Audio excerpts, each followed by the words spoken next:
حالات سازگار ہوں تو سامرا بھی جاتے ہیں. پہلے یہ تھا کہ خالی کربلا گئے اور واپس آ گئے. جیسے دوران حج خالی مکہ گئے اور آ گئے، مدینہ جانا بھی مشکل ہوتا تھا. اب آج کل تو ایسا نہیں ہے. پھر بھی تو جو میرا بیان ہو رہا ہے زیارت کے حوالے سے، وہ کربلا کے حوالے سے. کہ اگر کتاب میں لکھا ہے کہ امام معصوم نے فرمایا کہ کربلا میں گوشت نہ کھاؤ، تو آپ کو بہت سے لوگ ملیں گے جو پہلی دوسری دفعہ کی زیارت میں اس کا بہت خیال کرتے ہیں. اور پھر آپ کو وہ لوگ بھی ملیں گے جو کربلا کے قیام کے درمیان اس بات پہ روزانہ جھگڑا کرتے ہیں کہ آج گوشت کیوں نہیں. میں نے تو ایسے ایسے اس میں جھگڑے ہوتے دیکھے کہ اندازہ ہی نہیں ہوتا کہ یہ لوگ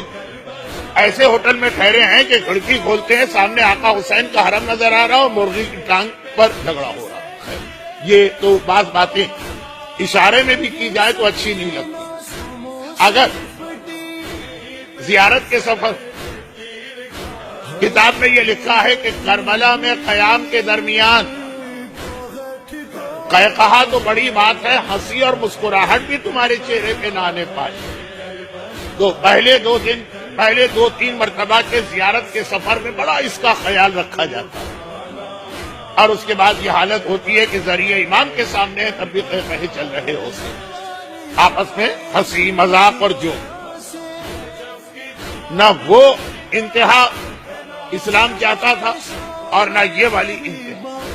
اور اس کے لیے جو خاص ہمیں اصول بتایا گیا کہ زیارت کم کرو. اب کم سے مطلب یہ نہیں ہے کہ زیارت پہ نہ جائے. کم سے وہ مطلب ہے کہ جو میں ہر سال جہاں جہاں 40 کے قریب مجلس پڑھتا ہوں لوگوں کو یاد دلاتا ہوں. یہاں جو کہ کئی سال بعد آیا موقع، اس لیے کافی سال پہلے وہ حدیث پڑھی تھی، لیکن چھوٹی سی حدیث،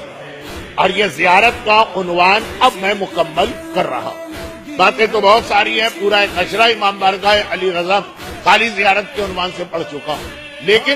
بس یہ آخری کہ امام معصوم نے راوی سے گرچہ مکے کے بارے میں یہ کہا، لیکن اصول ہر قابل احترام جگہ کی زیارت کے لیے.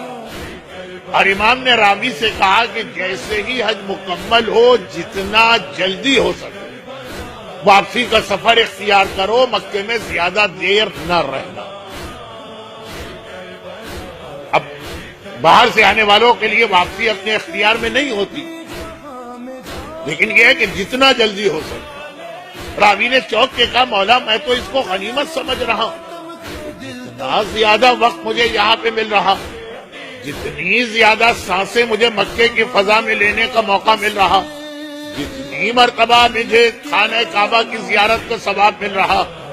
جتنی مرتبہ مجھے دعا قبولیت کی جگہوں پہ جانے کا موقع مل رہا. امام نے کہا حج سے پہلے صحیح، حج کے بعد. اور پھر خالی ایک جملہ میں اس کی تشریح بھی نہیں کرنا چاہتا کیونکہ وہ جملہ خود اتنا واضح اور مکمل. کہا کہ حج کے بعد تم کعبے کے احترام کو باقی نہیں رکھ سکو گے. کعبے کا احترام زیادہ ضروری، کعبے کی فضا میں سانس لینے یا کعبے کی زیارت کرنے اور یا کعبے پہ دعا کرنے، اس سے زیادہ ضروری ہے احترام کعبے. اور دیکھیے اسی کی ایک چھوٹی سی میں مثال آپ کو وہ دے دوں جو میں اکثر یہ مثال بھی دیتا رہتا ہوں، اور وہ یہ ہے کہ میں بات کعبے کے حوالے سے کر رہا ہوں کیونکہ بعض وجوہات کی بنا پر یہ حدیثیں میں کربلا کے حوالے سے بیان نہیں کرنا چاہتا. کسی کے ذہن میں خیال آئے گا کہ یہ توہین ہو رہی ہے یا زری کی توہین کی جا رہی ہے یا روضے. جب مکہ جانے والے لوگ ہر وقت ذہن میں خیال ہوتا ہے کہ جب جائیں گے تو کعبے کو دیکھتے پہلی دعا یہ مانگیں گے. آج کل یہ مسئلہ اتنا مشہور ہے کہ مجھے اس کی تفصیل بیان کرنے کی ضرورت ہے. مشہور یہ ہے کہ خانہ کعبہ کو دیکھتے ہی پہلی دعا جو مانگی جائے گی قبول. اور یہ لوگ پہلے سے تیاری کر کے آتے ہیں اور بعض اوقات تو بڑی چالاکی کا کام کر کے اللہ سے دعا مانگنا چاہتے ہیں. وہ چیزوں کی تفصیل میں تو پھسل جاؤں گا موضوع سے، اور اب تو وہ تقاریر ہے کہ جہاں پرانے موضوعات کو مکمل کرنا. پرانے کا مطلب اسی 8 دن. تو اب یہ ہے کہ باقاعدہ ذہن تیار کر کے آتے ہیں، اور اگر کوئی بھول بھی جائے تو چونکہ آج کل اکیلا تو کوئی آدمی حج پہ جا نہیں سکتا، تو قافلہ بھی اپنے ہوٹل سے چلتے وقت یاد دلاتا ہے، ذہن تیار کر لیجئے، سوچ لیجئے۔ بالکل یہی حدیث اگر باپ اور ماں کے بارے میں آئی کہ باپ یا ماں کے چہرے کی زیارت کر کے جو دعا مانگو گے فوراً وہ دعا قبول، ادھر کیوں توجہ نہیں، ادھر کیوں اتنا جذبہ نہیں، ادھر آدمی اس طرح کیوں نہیں تڑپ کے سوچتا ہے کہ جا رہا ہوں ماں کے چہرے کو دیکھوں گا اور یہ دعا مانگوں گا، کعبے کے لیے کیوں ہے؟ فرق وہی کہ ماں اور باپ روزانہ کی چیز، دن میں 10 مرتبہ کی بھی چیزیں اگر آپ کے ساتھ رہ رہے ہیں یا آپ ان کے ساتھ رہ رہے ہیں، نہ وہ احترام رہا، نہ وہ خیال رہا، نہ وہ عظمت رہی، جبکہ حدیث بالکل برابر کی، بلکہ ایک جملہ میں بڑھا دوں تو غلط نہ ہوگا، بلکہ کعبے کو دیکھتے ہی پہلی دعا والی حدیث تو شاید ہے بھی نہیں، والدین کے چہرے کو دیکھ کر دعا مانگنا، اس کی تو اتنی معتبر حدیث ہے کہ یہاں تک سلسلہ آگے بڑھا کہ والدین مر بھی چکے ہیں تو یہی فضیلت ان کی قبر کی مٹی کی بھی ہوگی۔ والدین کا چہرہ تو دور، وہ مٹی کو تم نے دیکھا جس کے اندر پتہ نہیں منو مٹی کے نیچے باپ یا ماں دفن ہے، اس مٹی کی یہ خاصیت ہے، باپ یا ماں کی قبر پہ جا کے جو دعا مانگو فوراً قبول۔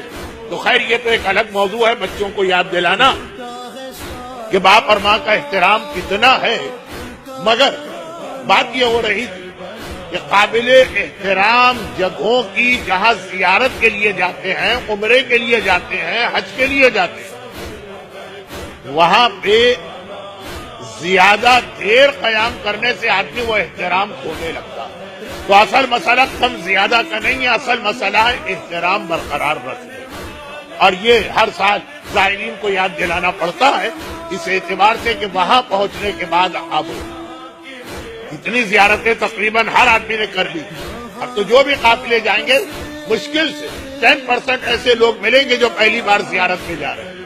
10 بار گیا ہے، کوئی 8 بار گیا ہے، کوئی 6 بار گیا ہے، اور وہی انداز وہاں پہ نظر بھی آتا ہے۔ یہ تو کہ 3 دن زیارت کا بیان تھا، اس سے متعلقہ بات تھی، اور ہمارا جو آج کا موضوع آگے چل کے آ رہا ہے اس میں نماز کے ساتھ اس کا بھی تذکرہ ہونا ہے، تو اس کی ایک تمہید ہو گئی۔ اصل بات یہ ہو رہی ہے، اب دیکھیں زیارت کے حوالے سے ہی میں اپنے اصل موضوع پہ آ رہا ہوں، ربط دے کے آ رہا ہوں، اور وہ یہ